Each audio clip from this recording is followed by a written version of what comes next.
So again, welcome back to me, welcome back to Thailand, True Blue Time here from Thailand. I hope you're doing well. It is 1 South here in Thailand, which is Saturday. Saturday morning, it's about 10:54 according to the clock. And I'm in my backyard again, back kitchen again. Yes, so I do apologise for this, about my surroundings, but the guy with the big zoom, zoom, zoom, zoom, cutting down the wood is out there. We got a tractor in the field just out there, and my neighbour, for instance, who's gone out at the moment, who is putting in a kitchen, she's popped out at the moment, etc., but she could be back at any time moment, and she loves to make noise. If you're living in Thailand, if you understand about Thailand people make noise. So yeah, everybody's just the way it is. Sorry, but sorry, cap. You know, so you just have to accept it. You are a Phalang, you are a foreigner. You just have to keep calm. So you need what's it called? Lao in Thailand, alcohol. Unfortunately, I just have water. Anyway, so which is just as good. Yeah, it's just as good and calm. Mental health and physical health, number 1 and number 2 in Thailand, absolutely 100%. And the rest of your life, mental health, physical health. Look after yourself. For instance, I was actually trying on a couple of trousers yesterday and shirts. I bought some shirts, Thai silk shirts, lovely silk shirts, very thin. What's it called? Great to walk around in Thailand, etc. You know, people come into Thailand with cotton and very thick shirts because it may be nice and it's good wear polo shirts in England and blah blah blah, and in the West. And the come to Thailand, etc., is just totally inappropriate clothing, and you've got to wear this. Is very. I wear a lot of these t-shirts, you probably know, but it's very, very thin, and these shorts are very, very thin. So, for instance, because you don't, this is what you wear every day. So, you need to wear very thin clothes. You've got to think about Thailand, etc., and about walking around in 30 degrees every day. So, for instance, if it's 30 degrees out there, it'll be in here, it'll be a lot hot here. I don't use air conditioning, I don't believe in it, but but you got to really think when you're living overseas. Anyway, guys, so so about these shirts, by the way, I put them on yesterday, and again, they stand out about this far. I think there were 4XXXXL when I first came here, so I've lost a considerable amount of weight. yes, I went from a 4XXXXL to a medium. There you go. So, I was Bombui, as they say in Thai. Anyway, guys, I hope you're doing well. It's no football today for us. It's all starts tomorrow. For instance, we've got the ladies at the Etihad Stadium starting first against Chelsea. See if we can go 12 points clear of lucky Chelsea. Ladies are up for it. I fancy the ladies to beat Chelsea against lucky Chelsea, but again, lucky Chelsea got the look of the world on them, and they've got some decent players, and Man City to turn off just for a second. They'll beat us and just knock us out of the League Cup. The only 2 defeats of the season has been against Chelsea ladies. The first game of the same season, which they were lucky, and against at the Chelsea Stadium where they knocked us out of the League Cup. But with Man City 9 points clear in the WSL, I'm sure even if we do lose tomorrow, etc., it will only be down to 6. With the running, and I do fancy Man City to win the WSL this season, which I've always said. And if you check to my Man City 24 and you see my thumbnail, I've always said Man City men will win the Premier League title, women will win the Premier League title as well. And I do believe, for instance, the Premier League title for the men is going to come down to the last game of the season at the Etihad Stadium against Aston Villa. I think we'll go in level on points, and it's going to be a hell of a game. And I do think Man City will get over the line. But it'll be something similar. It's it's written in stars. You just know it, don't you? Arsenal got a goal, for instance, and you just know it. Anyway, so let's talk about Spurs. Anyway, so we got playing at Spurs. They are not much of a bogey club as much as what people think. To me, for instance, I think we ended up hoodoo against when we beat them. A few seasons ago. To win the league 4 out of 4. For instance, when we went 1-0 up, and then Ortega was in the net, Ederson was sick, and for instance, and then we had that one-on-one with Song. And I think most Spurs fans were supporting Arsenal at the time. Most Spurs fans were supporting Man City at the time, so I'm seeing where Man City tops. Very disgraceful, terrible. But never mind. And then we went on to score to win the game 2-0. And City went on to win 4 out of 4. So I do believe from listening to Spurs fans on average that they ain't confident about going into the game. So I said this yesterday when I was doing the preview. So for instance, and I do believe this, I do believe the same. I do believe that they are not confident about going into this game. So, but I do feel more confident. I think Man City is going to win. I'll talk about the scoreline in a bit. Anyway, so yeah, so listening to Pep Linders yesterday, it's not because our Pep boy, Peppy, is in Barcelona at the moment doing a Palestinian thing, etc., which is not my cup of tea at all. I'm going to stop it at that. I love you, Pep, but I don't agree with that at all. Anyway, so, but let's pop on, let's move on. So I don't mind listening to Pep Linders, but I was listening to Johnny this morning again. I listened to a lot of guys, and for instance, again, I don't have one opinion. I listen to a lot of people, for instance, talk about a lot of cities to make my own opinions. But Spurs players missing, very similar to what I was saying yesterday, but I just confirmed it with Johnny, just confirmed it yesterday. It got Bentancur, Bervar, Davis, Richarlison, yeah, hey, that son of a bitch. Kudos, Kulveski, Madison, Porro and Van de Ven is impossible.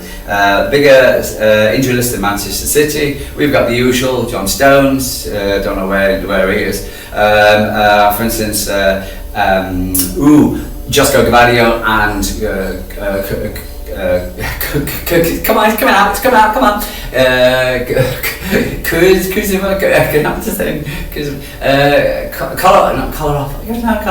It would come to me. His mate, his Croatian mate. Oh, gee whiz. What did I say? You know what I mean? He's out for the he'll be out. Both out for maybe come back towards the late end of the season, and of course we've got Doku out. We're going to Pep Linders. It's a very similar injury to what he had before, and for instance, somebody who's recently done his calf injury, by the way. But I believe it's not as bad as, but he'll be going about for a few weeks. I think rumours are he'll be back mid-February. So, but we'll see. I'll get it. Also, we are missing Savinho. I saw him running on the treadmill, etc. in that little thing. Around him. So I expect him to be back soon. And then, of course, we've got Nico G. Came on against second half against Galatasaray, so that was good. So for instance, injuries are improving.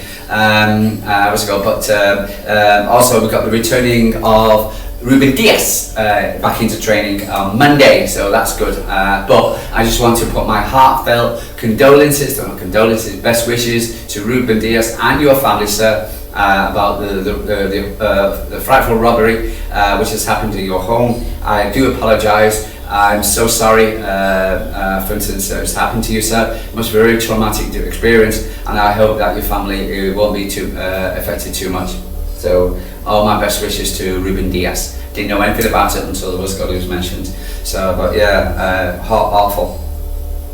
So, his confirmation about the team, which is very similar to what I said yesterday, is Vicario at the back. Back four of Spence, Romero, Van de Ven and Udogi. Midfield of Gallagher and Gray with Papasar. And then you got Robert Ogabi, Palemio and Simmons and Mulan up front. Is it Mulan? Was that a cartoon character? So up front.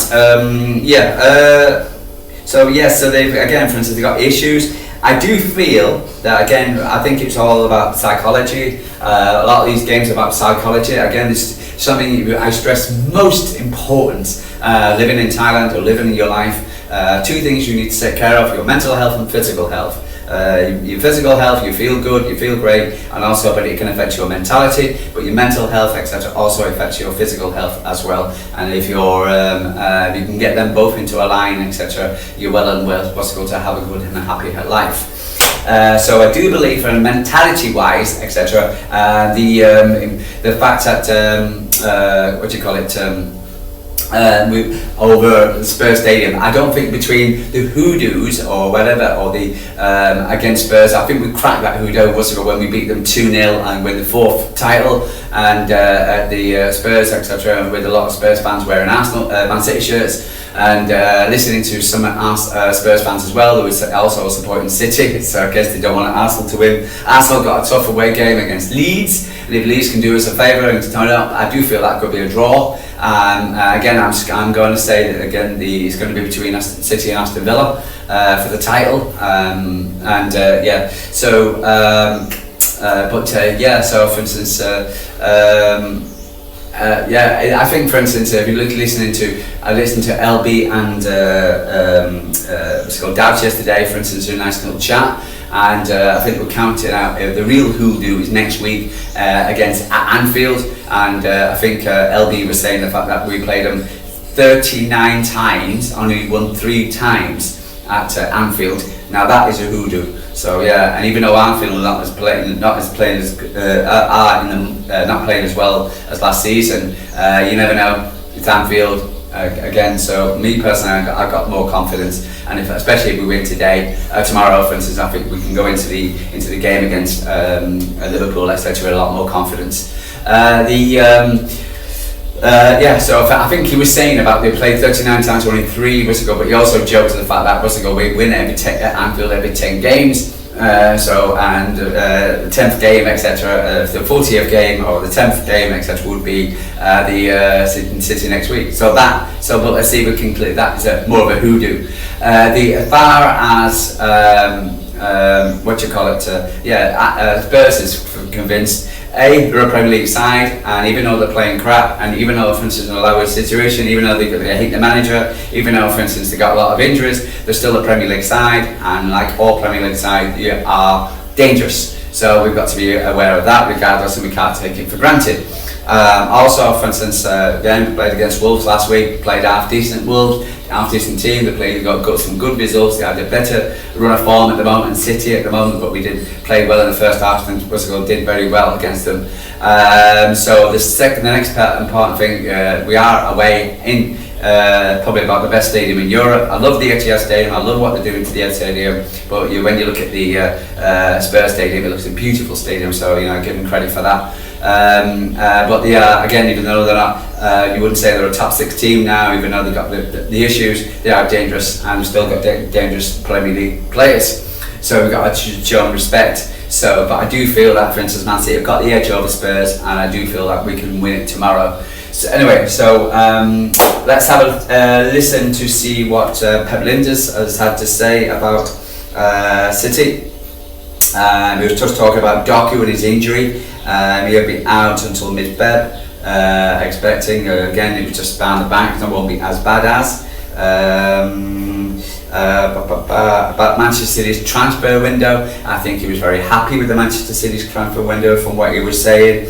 We were delighted with the business, and I'm sorry, I think I am too. I think we've had the best transfer window, getting Gahey and Semenko in, especially with the prices we're paying them. It was ridiculous, even though 115, how come Man City can spend 400 blah million? I'll go Man City 115, cry from the southern-based buyers. Media, Jim White, got your card boy, and probably one of the protagonists. And Semenko, he's not going to play at Man City, he's just going to be a bench warmer. Well, he seems to be playing a lot of games at the moment. So I'm sorry, come on. And Gahey is sliding right back into defence. And when Manchester City get Guardiola and Diaz back, etc., I'm sorry, we're going to have by far the best defence in Europe, by far. With Ryan and O'Reilly on the left, and then Nunes on the right hand side. And we do not want Trent Alexander-Arnold. That arrogance is in the right place for him, and with the other arrogant bees at Real Madrid. I can't stand them. After United and Spurs, I'm not a fan of Spurs, and Arsenal at the moment, etc. I did like Arsenal when I was a kid, but the fans are just getting right on my nose. And so I think this Real Madrid is a hateful team, hateful players. Anyway, so so we talk about welcoming back and Semenko as well, and Gay back into the team. Yes, and Erling Haaland. We talk about Erling Haaland. I said he just needs a goal. We have every confidence in him, as I have as well. I think he's a fantastic player, and that can't be continued. He must get his body must be covered in bruises. The amount of kicks and pulls and drags and by him as well as by players, etc. It's disgusting. And also I'm sick and tired of the mainstream southern bias media. You listen to the same old crap every time when you listen to the commentary. That's why I love going to the Etihad, so I have to listen to that crap. And one of the things they say is about Erling Haaland's only had 2 touches in the first 45 minutes. He's only kicked the ball, blah blah blah blah, and he goes on and scores. I don't care if he has 1 touch. He puts the ball in the back of the net. His second touch ball goes in the back of the net. Should I care about how many touches he has in the game? It's what he does. It's moving off the ball. When he moves off the ball, etc., he takes half a dozen defenders with him. So irritating. The bloody mainstream southern bias media. And we're going to listen to tomorrow. Are they going to talk about what's it called? The left back and the right back. They're probably midfielders. And talk about listening to ESPN before, that Newcastle guy, for instance. Kuzinov, by the way, I did get his name, Kuzinov. And Craig Burley. Oh well, the biggest problem Man City is they got 2 midfielders playing in defence. Unbelievable! Every time you're listening to the mainstream southern bias media 2-tier, you listen to the same old crap. And Kuzinov, for instance, and every time he plays, I remember that first opening game against Chelsea. Oh, how frustrating! Can he talk about something else? Anyway, so let's just move on from the mainstream southern bias 2-tier media, and again listen to a former Americans, the CBN, whatever. There was a British former manager there, for instance, and can't remember his name, Teddy or whatever like that. And I think Spurs are going to win tomorrow. Spurs are going to win. Guess who he used to manage? Spurs. What a shock. Let's have a quick look. Any other comments from what's his name? Pep Linders. He seems a very, very articulated man. I really do like him. I think he's another massive coup. Again, the background staff this season, etc. I think they've been immense. They really have. Really, really impressed by the revamped background staff. Again, it's one of these pieces of a puzzle you need to get right. If you're going to win the Premier League title, you've got to get pieces of the puzzle right. I'll just pop onto the Champions League draw. I thought it was going to be the full thing, etc., but it's not. But we've got Real against Inter, Bodo against Real against Inter and Bodo against Real against Benfica. And Bodo against who was it playing? Atletico, was it? So good luck to Bodo, and okay. So Oscar Bob has gone now. For instance, best wishes to Oscar Bob. Shame, deeply silent on the fact it's worked out for him. I feel that, for instance, I think he'll do well at Fulham, and we could have another. I hope we got a buyback clause. I don't think we have, but I think, for instance, we might. And so for instance, not much information. I thought, I hope we got a buyback clause and for Oscar Bob, and if not, for instance, I think we could have another Cole Palmer on our hands. I just think that, for instance, the guy can play football, and I just think he needs more opportunities, and getting 27 million quid for him as well. He's pretty damn decent as well. Good transfer. So anyway, guys, I will love you and leave you. I'm sure Pep Lin does have. It was after his press conference as well, talking, asking decent questions. So, but against a lot of it was all routine, nothing special. But most important things he was talking about Ruben and Jeremy and what's called the transfer market, really, more than anything else. Anyway, guys, I'm going to love you and leave you. True Blue Tie from Thailand. Like and subscribe. If you're going to the Etihad tomorrow, what's it go watching the ladies? Big up, yeah, I would be there if I was. And then I'd find a TV to watch the the Spurs game. So good luck to the ladies tomorrow. Good luck to the men in London at the Spurs Stadium, and we're going down so often since then. I do believe, again, my predictions tomorrow are 3-1, 3-1. Manchester City 3, Chelsea 1, with Spurs 1, Man City 3.